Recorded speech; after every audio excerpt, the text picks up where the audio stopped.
sejumlah Rp2.340.000. Persembahan syukur NN sebesar Rp500.000.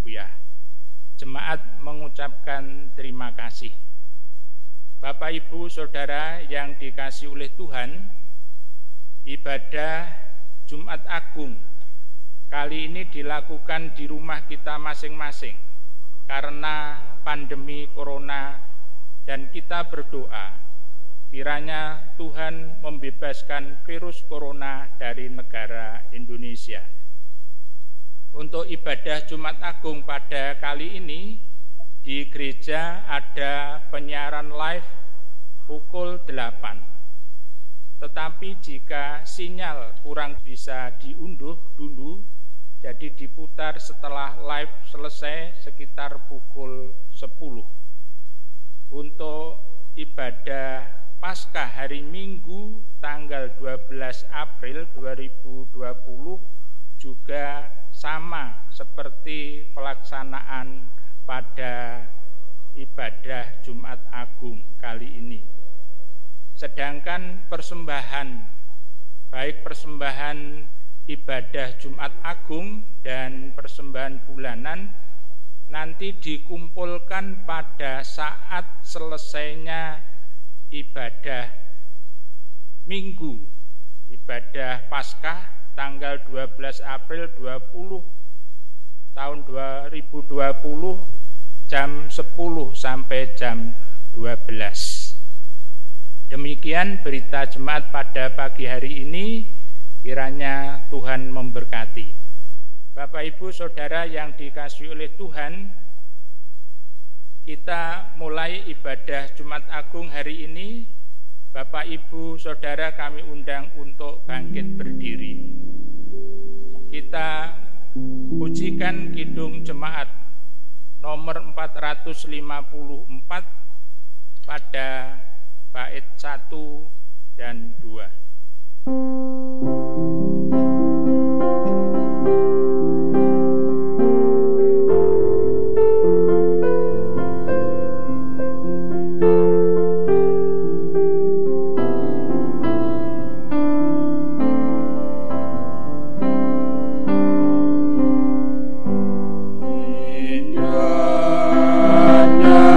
Yesus,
Marilah bersama-sama melalui ibadah kita mengenang masa sengsara Tuhan Yesus.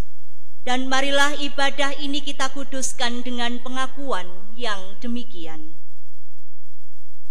Pertolongan kita adalah dalam nama Tuhan, yang menjadikan langit dan bumi, yang tak pernah meninggalkan perbuatan tangannya, dan yang kasih setianya tetap untuk selama-lamanya. Kasih karunia dan damai sejahtera dari Allah Bapa, Tuhan Yesus Kristus senantiasa menyertai saudara-saudara. Amin. Jemaat disilahkan duduk.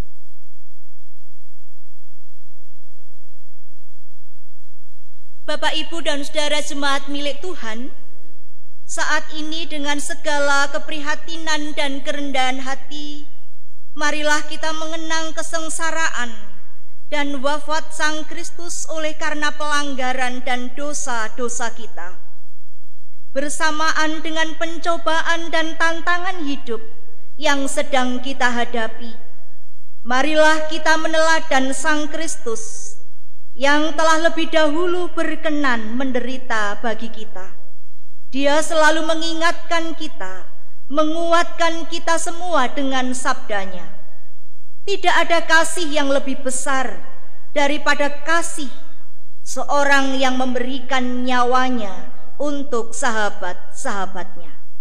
Yohanes 15 ayat 13. Kembali kita memuji Tuhan dari Kidung Jemaat 170, kita nyanyikan baitnya yang pertama.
Mari kita berdoa, menyerahkan segala dosa dan kesalahan kita di hadapan Tuhan dan bersama-sama kita memohon pengampunan.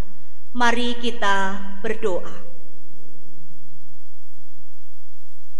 Ya Allah, sumber pertolongan kami, dengan penuh kerendahan hati kami datang kepada Tuhan.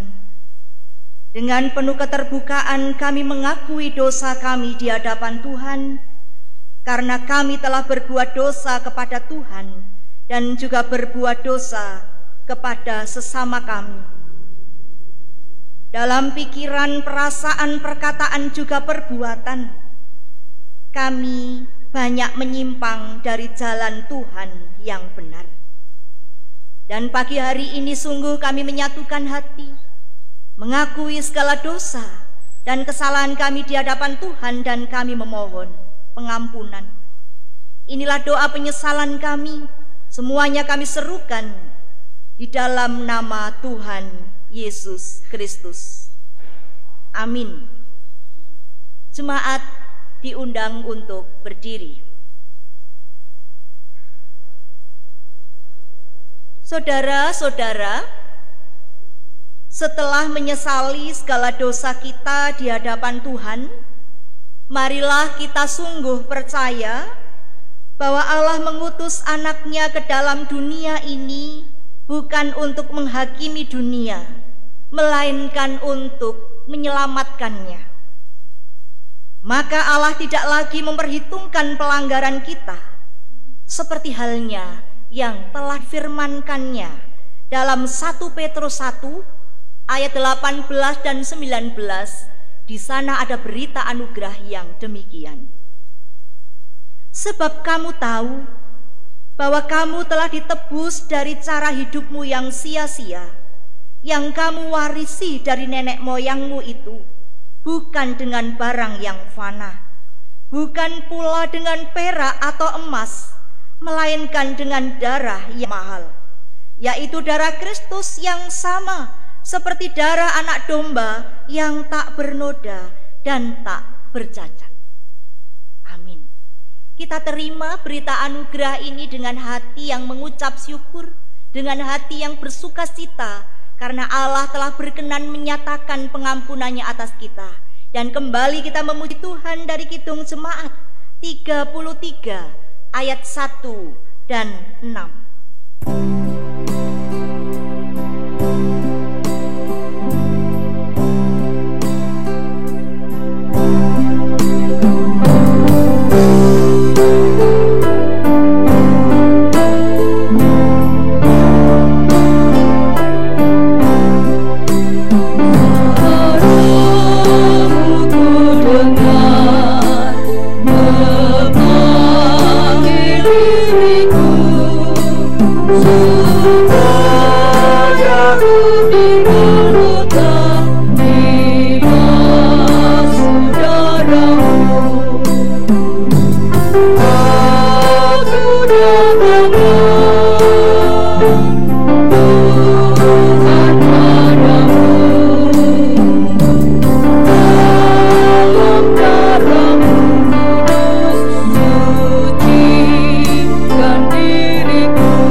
Jemaat yang dikasihi Tuhan, sebelum kita membaca firman-Nya, mari kita berdoa terlebih dahulu.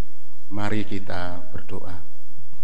Kembali kami datang menghadap kepadamu ya Tuhan, dan pada saat ini kami rindu untuk mendengarkan akan firman-Mu melalui Alkitab yang Kau sediakan bagi kami. Sebelum kami membaca dan merenungkannya, biarlah terang Roh Kudus-Mu hadir di dalam hati kami, sehingga kami boleh mengerti dan memahami akan firman-Mu. Kepada Ibu Pendeta yang menyampaikan firman, biarlah Engkau juga memberikan kemampuan, sehingga apa yang disampaikannya adalah kebenaran yang asalnya daripada-Mu saja. Terima kasih Tuhan Yesus, dan inilah doa kami. Amin. Mari kita membuka Alkitab kita masing-masing. Pada pagi hari ini terambil dari kitab Injil Yohanes 19, ayat 1 sampai dengan yang ke-6. Injil Yohanes pasal 19 ayat 1-6, demikian bunyi firman Tuhan. Lalu Pilatus mengambil Yesus dan menyuruh orang menyesah dia. Prajurit-prajurit menganyam sebuah mahkota duri dan menaruhnya di atas kepalanya. Mereka memakainya dia jubah ungu. Dan sambil maju ke depan mereka berkata, "Salam, hai Raja orang Yahudi." Lalu mereka menampar mukanya. Pilatus keluar lagi dan berkata kepada mereka, "Lihatlah, aku membawa dia keluar kepada kamu, supaya kamu tahu bahwa aku tidak mendapati kesalahan apapun padanya." Lalu Yesus keluar bermahkota duri dan berjubah ungu. Maka kata Pilatus kepada mereka, "Lihatlah manusia itu." Ketika imam-imam kepala dan penjaga-penjaga itu melihat dia, berteriaklah mereka, "Salibkan dia, salibkan dia." Kata Pilatus kepada mereka, "Ambil dia dan salibkan dia, sebab aku tidak mendapati kesalahan apapun padanya." Demikianlah pembacaan firman Tuhan. Disebut berbahagia kita semua yang sudah mendengarkannya dan terlebih lagi bersedia untuk melakukan firman Tuhan di dalam kehidupannya sehari-hari. Amin. Selamat pagi Bapak, Ibu, dan Saudara. Shalom. Terpujilah Allah kita yang senantiasa menuntun, membersamai, mengiring segala perjuangan langkah hidup kita. Bapak Ibu yang dikasihi Tuhan, hari ini kita mengenang masa sengsara Tuhan Yesus. Wafat Tuhan Yesus di atas kayu salib. Di atas perikop yang kita baca pada pagi hari ini, Bapak, Ibu, dan Saudara, Pilatus mengatakan, "Aku tidak mendapati kesalahan apapun padanya." Aku tidak mendapatkan apapun padanya. Itu kata Pilatus sendiri, Bapak. Dan mestinya secara ranah hukum, kalau orang tidak didapati kesalahan, ketika diadili dan kemudian tidak didapati kesalahannya, mestinya orang itu akan dibebaskan. Wong tidak salah, mboten lepat loh Bapak Ibu. Mestinya orang itu dibebaskan. Tetapi rupanya tidak demikian yang terjadi dalam bacaan kita.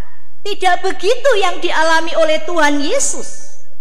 Ketika Tuhan Yesus diadili dan Pilatus tidak menemukan kesalahan padanya, justru orang banyak berteriak, "Salibkan dia, salibkan dia, salibkan dia." Kita akan melihat Bapak Ibu, paling tidak fokus dengan perikop kita, ada beberapa tahap penderitaan yang dialami oleh Tuhan Yesus, orang yang tidak didapati kesalahannya itu. Kita akan melihat satu persatu. Yang pertama, lalu Pilatus mengambil Yesus dan menyuruh orang menyesah dia. Tentu saja Bapak Ibu pirsa, bagaimana itu disesah. Dalam kamus dijelaskan bahwa disesah itu sama artinya dipukul dengan menggunakan sesuatu. Jadi tidak dengan tangan telanjang, tetapi dengan memakai sesuatu, memukul dengan sesuatu. Dan itu tradisinya berbeda-beda antara bangsa Romawi dan bangsa Yahudi. Yesus ini adalah orang Yahudi, tetapi disesah menurut cara orang Romawi. Sangat tidak adil Bapak Ibu. Dan menurut budaya Romawi, budaya menyesah atau memukul dengan sesuatu ada dua cara. Bagi warga Romawi, Alat yang dipakai untuk menyesah seseorang adalah tongkat kayu atau ranting. Tetapi cara yang kedua diterapkan kepada orang di luar warga Romawi. Dan yang dipakai itu adalah pegangannya dari kayu atau besi. Kemudian ujungnya diberi tali-tali. Jadi talinya tidak satu, paling tidak lebih dari satu, Bapak Ibu. Pegangannya kayu atau besi, kemudian ujungnya diberi tali yang lebih dari satu, dan ujungnya tali ada bulatan besi atau timah yang bergerigi, atau biasa dipakai tulang domba yang ditajamkan. Bapak Ibu bisa membayangkan ketika alat itu dicambukkan kepada Tuhan Yesus, karena Tuhan Yesus bukan warga Romawi, tentu saja memakai alat yang kedua ini. Dan tentu saja itu tidak hanya mencabik dagingnya, Bapak Ibu, tetapi alat itu juga sekaligus merusak pembuluh darah. Sehingga yang sering kali terjadi, orang tidak sampai disalib, sudah mati disesah karena mengalami pendarahan yang hebat, karena dicambuk dengan ujung besi, ujung timah yang bergerigi ini, membuat pembuluh darah manusia menjadi rusak. Tetapi dalam bacaan kita, setelah disesah, Tuhan masih mengikuti tahap penderitaan berikutnya. Bapak Ibu bisa membayangkan, paling tidak dagingnya tercabik-cabik dan pembuluh darahnya rusak. Ini yang pertama. Kemudian yang kedua, prajurit menganyam mahkota duri dan menaruhnya di atas kepalanya. Beberapa literatur menulis dan menerangkan bahwa duri yang dipakai itu lebih kurang 5-10 cm, dan diameternya itu lebih kecil dari kepala Tuhan Yesus. Jadi tidak sama dengan gambar-gambar yang biasa kita lihat itu, Bapak Ibu, dianyam rapi, kemudian diletakkan di kepala dengan baik. Tetapi dibuat diameternya lebih kecil, dan ketika menaruh itu harus dipukul dengan benda, sehingga duri itu menancap yang sangat dalam. Bapak Ibu bisa membayangkan. Dan itu lambang penghinaan, Bapak Ibu. Dia tidak hanya tersakiti secara fisik, tetapi juga dihina. Betapa dalam penderitaan yang dialami oleh Tuhan Yesus. Dan tidak berhenti di situ, kita melanjutkan yang ketiga. Kemudian mereka memakaikan jubah ungu. Jubah ungu itu kan orang bisa memakai, Bapak Ibu. Dan tentu saja hanya dikenakan kepada raja, atau paling tidak kalangan bangsawan yang bisa memakai jubah ungu. Dan ini dikenakan kepada Tuhan Yesus sudah dalam kondisi tubuh yang rusak. Dagingnya tercabik-cabik, pembuluh darahnya rusak, dan dia sudah memakai mahkota duri yang berlumuran darah tentu saja. Bukankah ini lambang penghinaan yang amat dalam, Bapak Ibu? Dan tidak hanya itu, masih dilanjutkan yang keempat, Bapak Ibu dan Saudara. Setelah mengatakan, "Salam, hai Raja orang Yahudi," lalu mereka menampar mukanya. Muka ini adalah lambang kehormatan, Bapak Ibu. Jangan sampai ada orang yang menyentuhnya. Lah ini Tuhan Yesus ditampar mukanya. Kembali dia dihina, dinista. Penderitaan yang hebat yang sudah dialami oleh Tuhan kita, Yesus Kristus. Dan yang pasti, Bapak Ibu, tak seorang pun yang mengalami seperti yang dialami oleh Tuhan Yesus. Tak seorang pun mengalami seperti yang dialami oleh Tuhan Yesus. Nah, yang menjadi pertanyaannya bagi kita, siapa sih kita? Siapa sih kita ini? sampai orang yang tidak didapati kesalahannya mengalami penderitaan yang hebat, dinista, dihina habis-habisan Bapak Ibu. Tidak hanya disakiti hatinya, tidak hanya disakiti secara fisik, semuanya tersakiti, terhina dan diolok-olok sebegitu rupa. Siapa kita Bapak Ibu sehingga harus dibela sedemikian rupa? Yang pasti kita ini adalah orang-orang yang dikasihinya. Yang pasti kita ini adalah orang-orang yang dicintainya. Oleh karenanya satu hal Bapak Ibu yang kita bisa merenungkan bersama.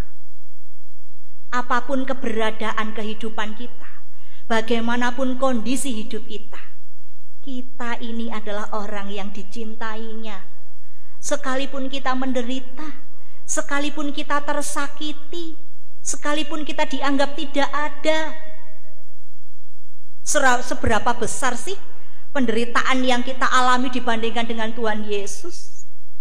Bukankah tidak ada apa-apanya Bapak Ibu? Tetapi seringkali apa yang kita alami itu mudah membuat kita patah, mudah membuat kita undur diri, patah semangat, putus asa, dan kemudian memandang negatif terhadap situasi, bahkan memandang negatif kepada Tuhan. Padahal seberapa besar sih penderitaan yang kita alami dibandingkan dengan Tuhan Yesus? Apa yang kita alami semuanya sudah ditanggungnya Bapak Ibu, dan Dia sudah menerimanya lebih dulu. Bukankah mestinya kita harus semangat Bapak Ibu, semangat melayani Tuhan senantiasa apapun keberadaan kita, karena Dia lebih dulu menderita sampai mati. Ini yang pertama. Kemudian yang kedua, Tuhan sudah memberikan apapun, bahkan nyawanya untuk kita. Yang menjadi pertanyaannya, sekarang apa yang sudah dan akan kita berikan untuk Tuhan? Dia sudah memberikan segalanya. Mati-matian dinista, dihina, menderita. Apa yang kita berikan untuk Dia? Oleh karenanya kiranya masa sengsara yang kita kenang ini, cinta yang kita terima ini, memberikan semangat, memotivasi kita untuk melayani Tuhan dengan baik, memberi diri untuk Tuhan dan sesama, melayani dengan tulus. Bapak, Ibu, dan saudara, selamat menghayati masa sengsara Tuhan Yesus, selamat menghayati cintanya untuk kita, dan kiranya itulah yang memotivasi kita untuk mencintai Tuhan dan sesama dengan tanpa pamrih. Roh Kudus memampukan kita semua. Amin. Saat teduh bagi kita.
Jemaat yang dikasihi Tuhan, dimohon berdiri.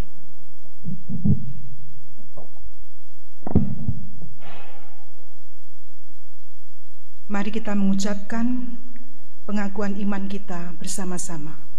Pengakuan iman rasuli.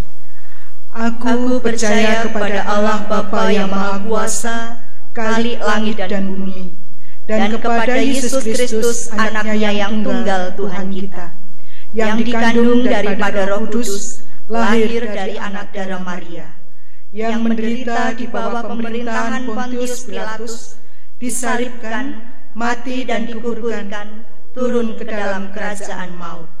Pada hari yang ketiga, bangkit pula dari antara orang mati, naik ke surga, duduk di sebelah kanan Allah, Bapa yang Maha Kuasa, dan akan datang dari sana untuk menghakimi orang yang hidup dan yang mati.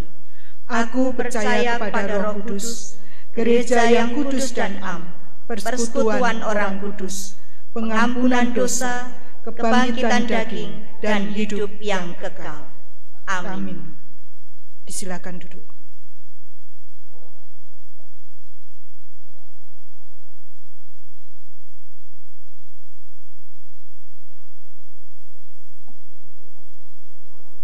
Bapak, Ibu, Saudara yang terkasih dalam Tuhan, tiba saatnya kita akan mengumpulkan persembahan.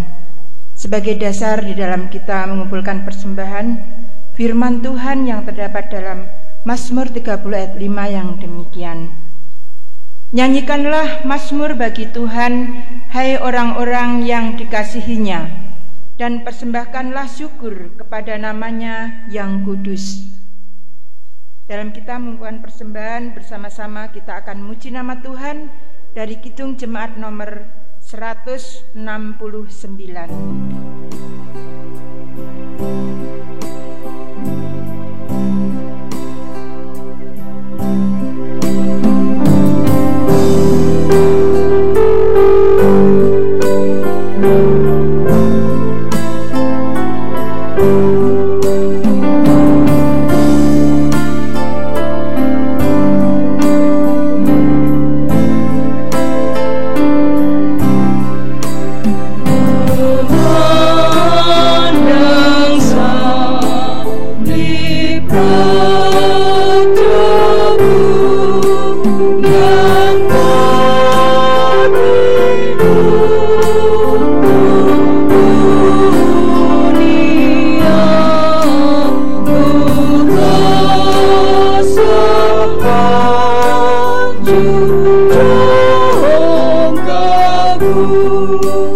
Bapak, Ibu, Saudara milik Tuhan, tiba saatnya kita menyatukan hati menyerahkan doa syafaat kita kepada Tuhan.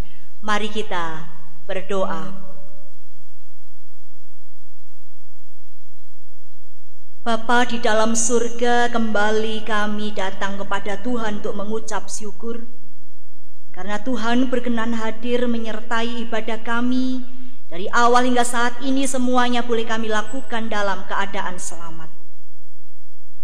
Kami bersyukur, berterima kasih atas sapaan Tuhan melalui pewartaan firman-Mu, di mana mengingatkan kepada kami, dikala kami rapuh, dikala kami mudah patah, mudah putus asa, mudah tersinggung atas situasi yang terjadi di sekitar kami, kini kami dikuatkan bahwa apa yang kami alami tidak sebanding dengan penderitaan yang Tuhan alami. Oleh karenanya ya Allah,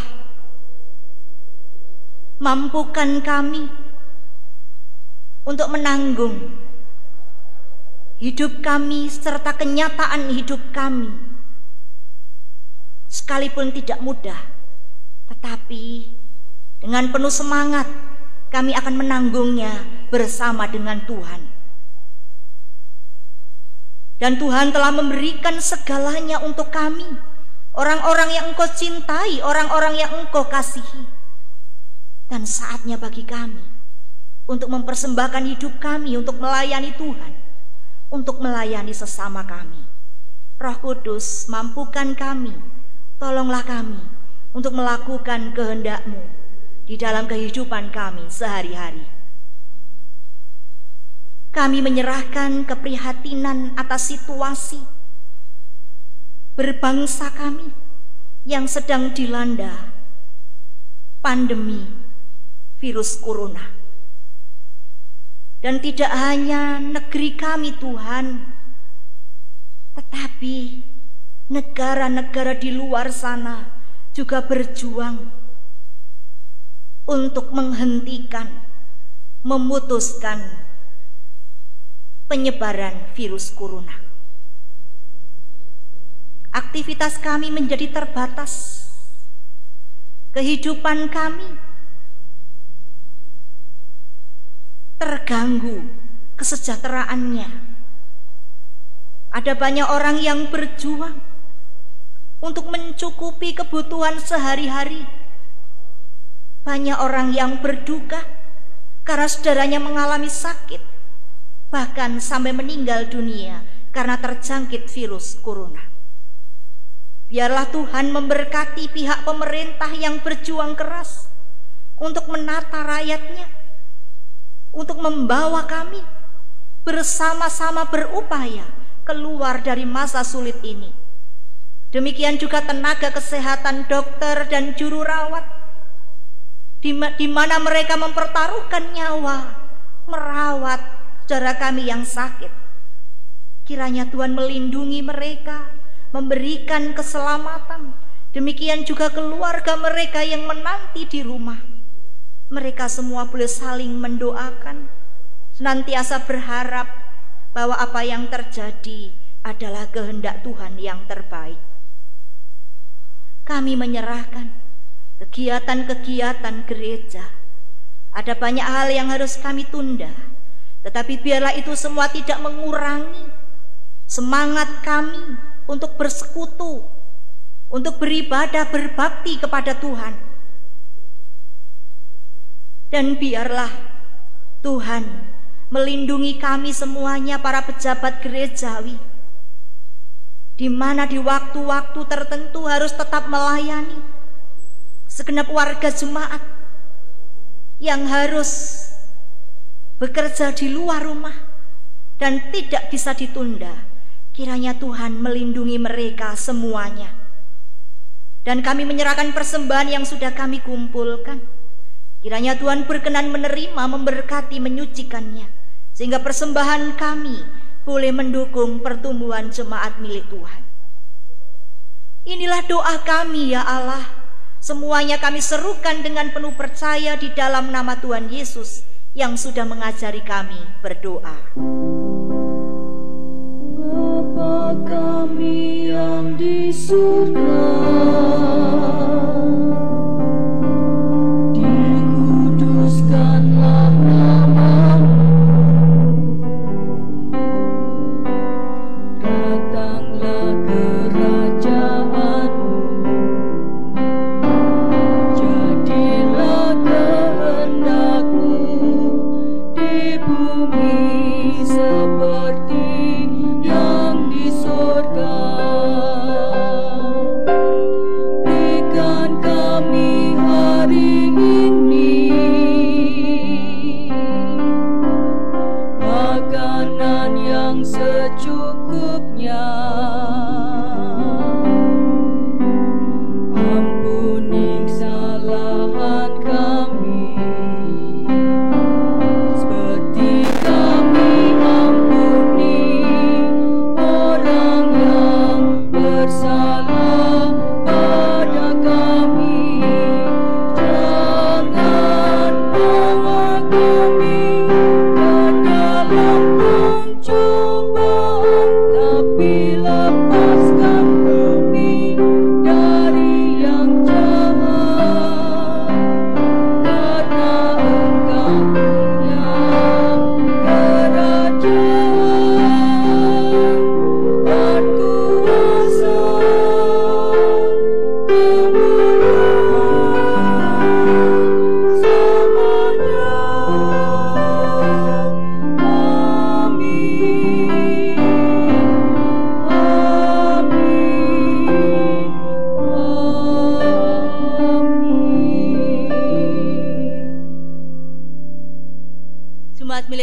diundang untuk berdiri.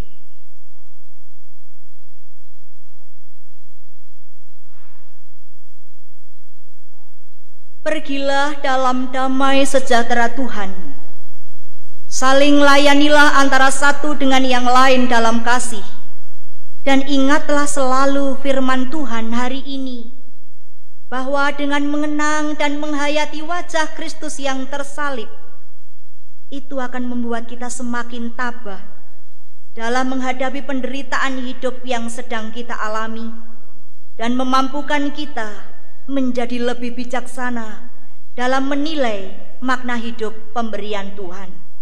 Percayalah bahwa Tuhan selalu menyertai kehidupan saudara. Kita kembali memuji nama Tuhan dari Kidung Jemaat 183. Kita nyanyikan baitnya yang kedua.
Jemaat milik Tuhan, terimalah berkat Tuhan melalui hamba-Nya.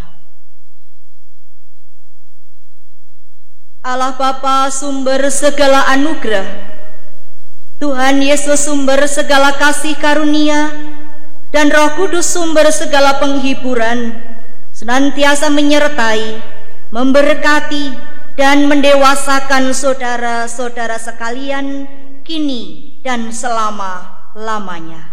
Amin.